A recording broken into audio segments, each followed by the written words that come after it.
Mike.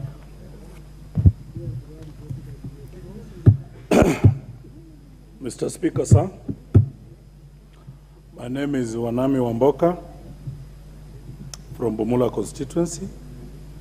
I will start by thanking God, my family, and the great people of Bumula for giving me an opportunity to serve. Mr. Speaker, I want to promise my people that I will serve them with dignity, honor, and total humility. I've been in this journey for quite some time, Mr. Speaker. I started this journey with the late Wamalwa Kijana as a defender of people's rights. I moved on with Musikari Kombo, and as you know, I'm a student of Moses Masika Wetangula, and finally, Eugene Wamalwa. That gives me enough experience to serve my people and to fulfill the dreams and aspirations of my people.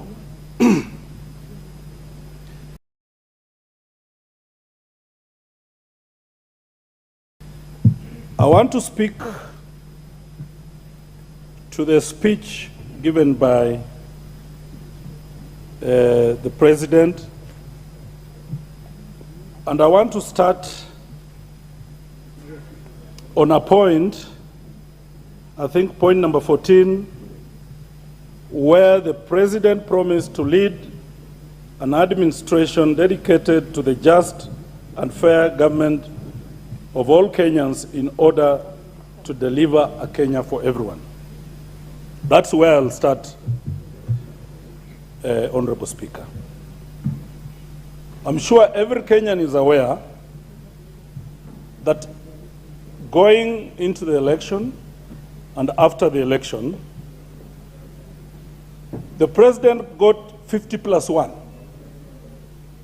which is about a third of Kenya. His competitor, Raila Amolo Odinga, got 50-1, which is about a third of Kenya, and the other Kenyans didn't vote. Mathematically speaking, Honorable Speaker, we have a government that is a minority government going by the votes delivered after the elections. I want to appeal to the President that he must embrace all Kenyans by ensuring equal distribution of resources and positions in government, starting from the CS positions to PS, ambassadors, and all the senior positions in this government.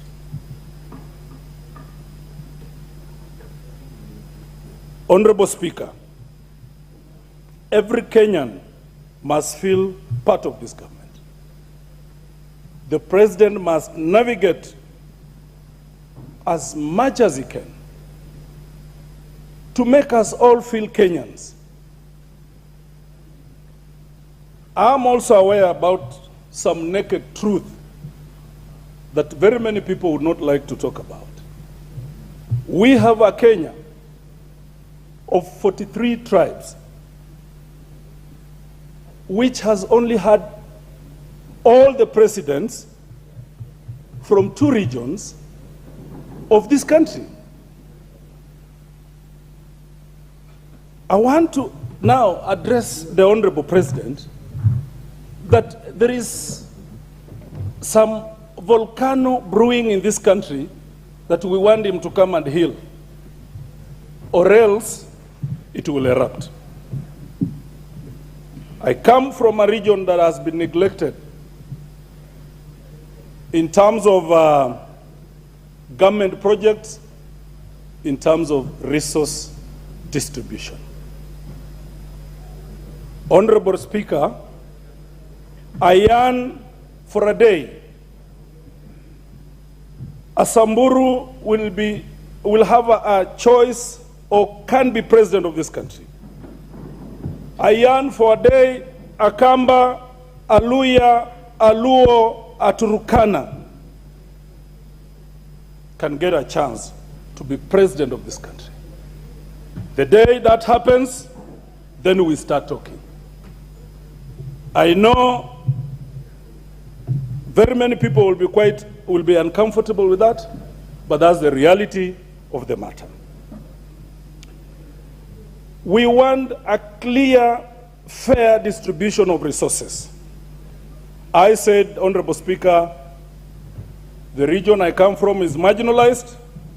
We have very many projects that have been started that have stayed for so long without completion. In mind, Honorable Speaker, a road called Musikoma Mungatsi, which is now going to 10 years, a road that hardly costs 350 million shillings. It has taken 10 years and it is not complete. A road Mungatsi, Kimaeti, Luahaha, it's a nightmare. And yet it's supposed to offload heavy traffic from the northern corridor that feeds this country. A road called Misihu Brigadier, which has taken almost 10 years to completion. Honorable Speaker.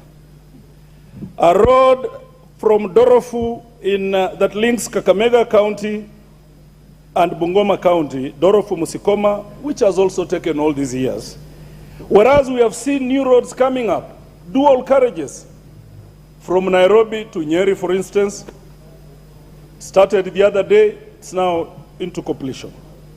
We've seen a road on the outskirts of Nairobi, the bypass, dual carriage, which started the other day. As we speak, it's now into completion. Madam Speaker, it is incumbent on the President to ensure that an Ekesa, an Otieno, anybody sitting anywhere in this country starts feeling like a Kenyan.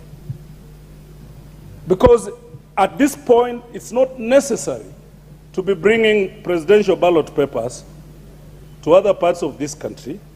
And I'll be proposing maybe you only take them to the two regions, that is Central and Rift Valley.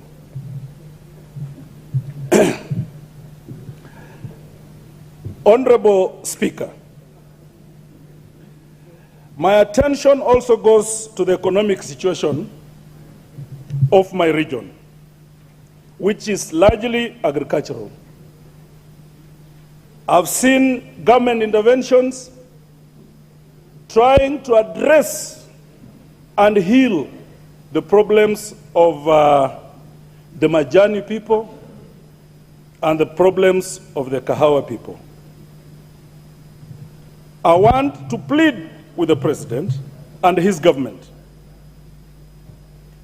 Where I come from, which is a sugar belt, that Nzoia is collapsing, we need urgent measures to mitigate so that our farmers can continue earning a living. We need urgent interventions for Mumias Sugar. Madam Speaker, we split the gold mining factory, same as a granite factory in Vihiga.